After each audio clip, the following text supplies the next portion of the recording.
thing you do when you go in a recording studio? And they'd all be like, well, we run mic cables. And I go, no, man, you turn the light on because it's always dark in the studio.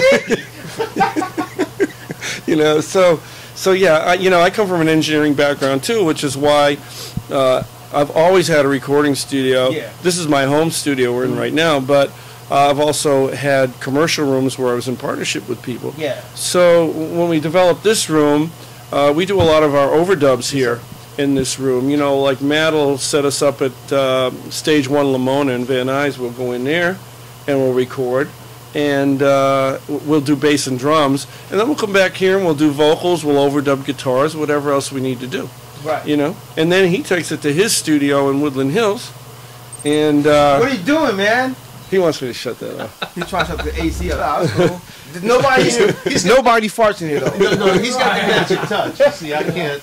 You were like trying to get it, like, got fingerprint ID. Working. He can only. So, I mean, being an intern, I mean, I've been an intern. It's nothing like getting experience, because if you don't have no experience, kids out there, I'm telling you, this is Google them. Having experience, you can learn different stuff and you can take stuff with you. As far as production, engineering, you got to go with the greats and figure things out and Google stuff. Well, one of the advantages you have, like, you know, you come into this room and you go, okay, it's a little room, but you know, we have, like, being an engineer and Matt being an engineer. You know, I mean, I have Neve and I have API. These things are important going in. I don't have 100 of them. Right. You know, I got one of each thing and great mics in order to capture the same sound that you would get if you went into the record plant or somewhere like that. It's the same thing. It's just smaller in numbers. Okay. That's all. Right? Yeah. He's right. Yeah. He's right.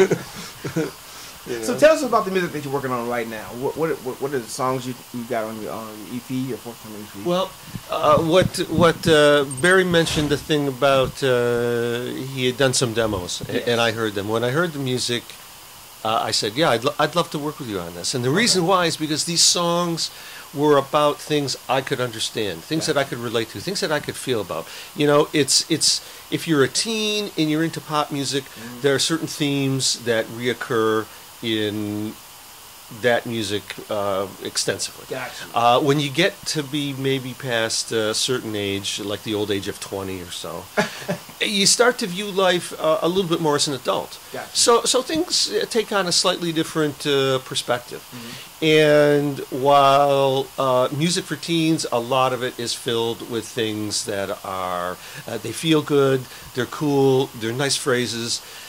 When you put a series of these phrases together, does it tell a story? Does it give you a thought? Does it explain an idea? And that's what Barry's music did, and it did it in a way that touched me. It's like, yes, I know this. I've lived this. I feel this thing that he's talking about in the music, and that's where the collaboration started.